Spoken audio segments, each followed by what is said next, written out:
नमस्कार.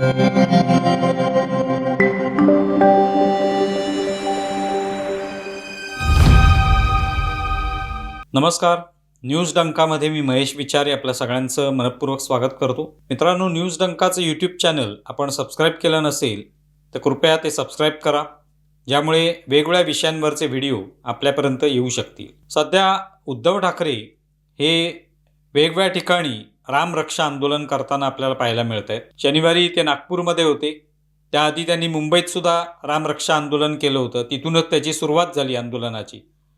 आणि नागपूरमध्ये ते यावेळेला गेले आणि तिथेही त्यांनी रामरक्षा म्हटली.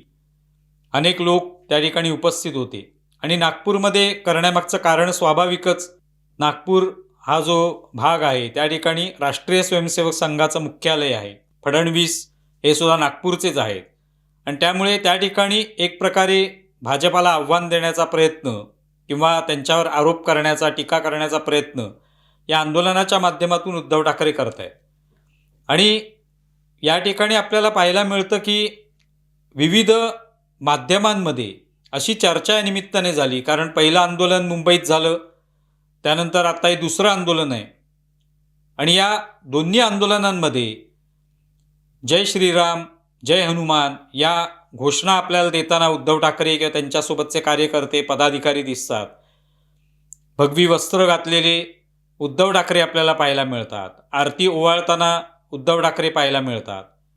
किंवा डोक्यावर जय श्रीराम, जय हनुमान असं लिहिलेल्या भगव्या रंगाच्या टोप्या परिधान केलेले उद्धव ठाकरे आणि इतर कार्यकर्ते पाहायला मिळतात. आणि त्यामुळे एक प्रकारे पुन्हा एकदा उद्धव ठाकरे हे हिंदुत्वाच्या ट्रॅकवर येत आहेत का, असा सवाल माध्यमांनी सुद्धा विचारला. आणि ते अर्थात पहिल्या आंदोलनाच्या वेळेला सुद्धा तो प्रश्न होताच. पण आता ज्या वेळेला त्यांनी पुन्हा एकदा हे आंदोलन घेतलं आणि विविध ठिकाणी ते हे आंदोलन सुरू ठेवणार आहेत, त्यावरनं माध्यमांनी हा प्रश्न विचारायला सुरुवात केलेली आहे की पुन्हा एकदा उद्धव ठाकरे हिंदुत्वाच्या ट्रॅकवर येत आहेत का. आणि त्याच्यामागची कारणं वेगवेगळी असू शकतात. एकतर पक्ष ज्या पद्धतीने डबघाईला आलेला आहे, कमकुवत झालेला आहे, अनेक लोक सोडून गेलेले आहेत. आणि अशा परिस्थितीत पुन्हा आपल्याला जर पक्ष टिकवायचा असेल तर हिंदुत्वाच्या मार्गाने जावं का, असा जर त्यांनी विचार केला असेल. पण ते हिंदुत्व अर्थात त्यांच्या म्हणण्याप्रमाणे भाजपाचं हिंदुत्व आणि त्यांचं हिंदुत्व वेगळं आहे. पण अर्थात समांतर भाजपाच्या सोबत धावायचं, हिंदुत्व घेऊन, हिंदुत्वाविषय घेऊन मतदारांपर्यंत पोचायचं, मतदारांना आपल्याकडे आकर्षित करायचं, हा प्रयत्न ते करतायत असं दिसतंय. आणि त्यातून मग वेगवेगळे मुद्दे जे ते उपस्थित होतात की एकतर आता महाविकास आघाडीचं स्थान बरंचसं डळमळीत झालेलं आहे. या गेल्या काही वर्षात झालेल्या निवडणुका आणि आत्तापर्यंतचा हा सगळा जो काय कालखंड आहे त्याच्यात आपण पाहिलं की महाविकास आघाडीचं स्थान डळमळीत झाले.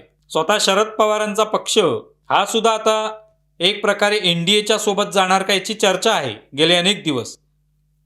आत्ता तर अगदी कोण कोण मंत्री होणार NDAमध्ये जाऊन याची नावं जी आहेत त्याची चर्चा करायला सुरुवात झाली. अर्थात ते सगळं खरं असेल असं अजिबात म्हणता येत नाही.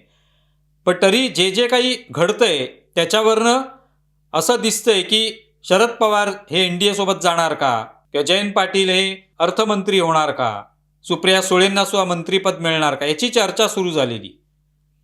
आणि त्यातून मग महाविकास आघाडीचं काहीच भवितव्य राहिलेलं नाही. मग उद्धव ठाकरे महाविकास आघाडीमध्ये एकटे आणि काँग्रेससोबत असं काही चित्र पाहायला मिळू शकत नाही. त्याचा फारसा उपयोगही नाही.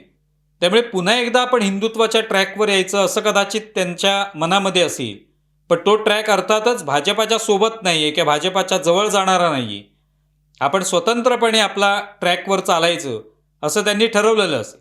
या सगळ्या परिस्थितीत विचार मनामध्ये येतो की सर्वसामान्य जनतेला काय वाटत असेल.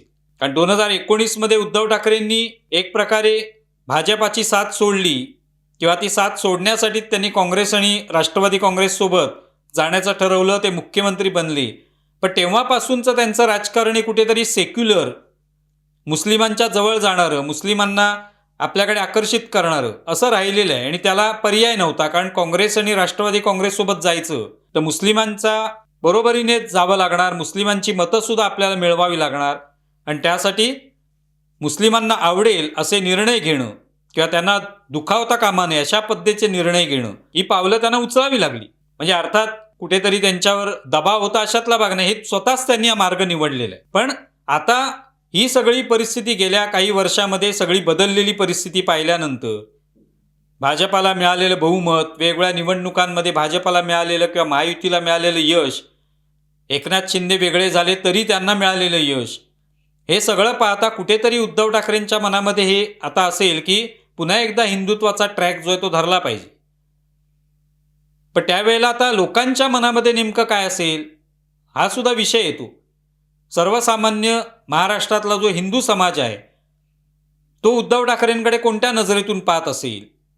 हे खरोखरच उद्धव ठाकरे बदललेत का? किंवा त्यांचं जे काही हिंदुत्व आहे त्यांना वाटतंय जे ते सांगतायत ते हिंदू समाजाला पसंत असेल का? त्यांना भाजपचं हिंदुत्व पसंत आहे का? किंवा तेच हिंदुत्व हवं आहे का? की उद्धव ठाकरेंचं हिंदुत्व आता लोकांना पसंत आहे, त्यामुळे हिंदू समाज आता उद्धव ठाकरेंकडे वळेल? हे सुद्धा महत्त्वाचे मुद्दे आहेत.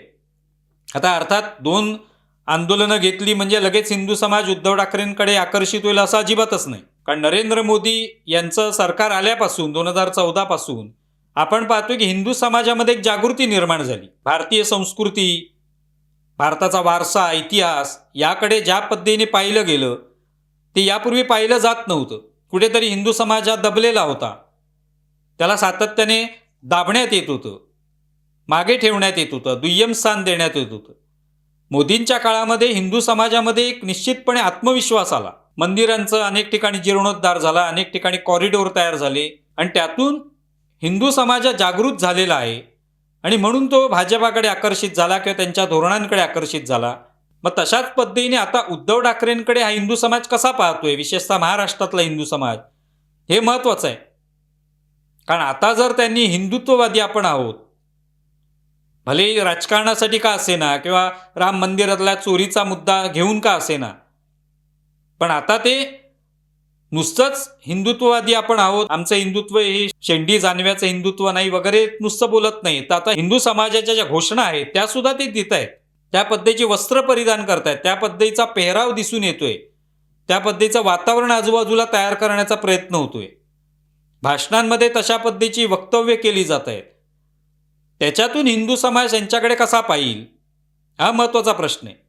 आणि जर हिंदू समाजाला कुठेतरी एक प्रकारे आकर्षित करण्याचा प्रयत्न उद्धव ठाकरे करत असतील तर त्यावेळेला मुस्लिम समाजाची काय भावना असेल हा सुद्धा महत्त्वाचा प्रश्न आहे. भाजपला मुस्लिम समाजाची भावना जी आहे त्याच्याबद्दल काही फारसं वाटत नाही, कारण त्यांना माहिती आहे आपण हिंदुत्ववादी असल्यामुळे आणि हिंदू समाजाची बाजू घेत असल्यामुळे, अर्थात लांगुल चालन नाही पण बाजू घेत असल्यामुळे आणि अनेक वर्षापासून हिंदुत्ववादी राजकारण करत असल्यामुळे मुस्लिम समाज हा भाजपाला मत देत नाही. काही मोजके लोक मतदान करत सुद्धा असतील, पण एकूण पाहिलं तर मुस्लिम समाज हा भाजपाला मतदान करत नाही. पण तोच मतदार हा गेल्या काही वर्षात उद्धव ठाकरेंना मात्र मोठ्या प्रमाणावर मतदान करत होता. कारण उद्धव ठाकरे काँग्रेससोबत आले, राष्ट्रवादी काँग्रेससोबत आले, मुख्यमंत्री बनले, मुस्लिमांच्या हिताच्या गोष्टी त्यांनी केल्या किंवा ते करतील असा विश्वास मुस्लिमांना वाटायला लागला. अनेक निवडणुकांमध्ये एकगट्टा मतं उद्धव ठाकरेंच्या शिवसेनेतल्या उमेदवारांना मिळाली. ते पाहता मुस्लिम मतदार जे आहेत ते आता उद्धव ठाकरेंबद्दल काय विचार करत असतील की उद्धव ठाकरे जे हिंदुत्वाच्या ट्रॅकवर जाणार असतील तर आपण काय करायचे, आपण कोणाकडे आता आशेने बघायचे, हा सुद्धा विचार करणार आहेत. त्यामुळे येता जो काळ आहे, अजून पुढच्या निवडणुकीला बराच वेळ आहे, 3 वर्ष तरी आहेत, पण या सगळ्या काळामध्ये हे राजकारण बदलताना आपल्याला पाहायला मिळेल. पुन्हा एकदा उद्धव ठाकरे याच दिशेने हिंदुत्वाच्या दिशेने येण्याचा प्रयत्न करतायत, पण ते किती प्रमाणात हिंदू समाजाची मतं जिंकतील, मुस्लिम समाजाची मतं जी आहेत ती पुन्हा आपल्याकडे ठेवू शकतील का, त्यांची मनं जिंकण्याचा प्रयत्न त्यांचा असेल का, त्यामुळे त्यांची कसरत असणारच आहे. पण हा समाजसुद्धा, दोन्ही प्रकारचे समाज हे उद्धव ठाकरेंकडे कशा पद्धतीने पाहतील हे सुद्धा महत्त्वाचं आहे आणि त्यातून आगामी राजकारण जे आहे ते बदलणार आहे. त्यामुळे उद्धव ठाकरे आणि भाजपा एकत्र येण्याची अजिबात शक्यता नाही. त्यासाठी उद्धव ठाकरेंना बराच त्याग करावा लागेल, काही गोष्टी कबूल कराव्या लागतील. तशी तर शक्यता दिसत नाही, तसं राजकारणात होत नाही. पण वेगळ्या समांतर मार्गाने जायचं तर मग पुन्हा एकदा आपला मतदार मिळवण्यासाठी उद्धव ठाकरे काय काय करतील आणि तो मतदार त्यांच्याकडे आकर्षित होईल का, तो सुद्धा वेगळ्या ट्रॅकवर येईल का, उद्धव ठाकरेंना पसंती दाखवेल का, आणि मुस्लिम मतदार उद्धव ठाकरेंना जी काय पसंती दाखवत होता ती तशीच कायम राहील का, जर ती राहिली नाही तर त्याचा फायदा कोणत्या पक्षाला होईल, हे सगळे अनेक मुद्दे या ठिकाणी येणार आहेत आणि त्यातून पुढच्या आगामी राजकारणामध्ये होणारा बदल आपल्याला पाहायला मिळू शकतो. तुम्हाला या संदर्भात काय वाटतंय जरूर कळवा. आमचा व्हिडिओ जास्तीत जास्त लाईक करा, शेअर करा आणि आमचे यूट्यूब चॅनल सबस्क्राईब करा. धन्यवाद.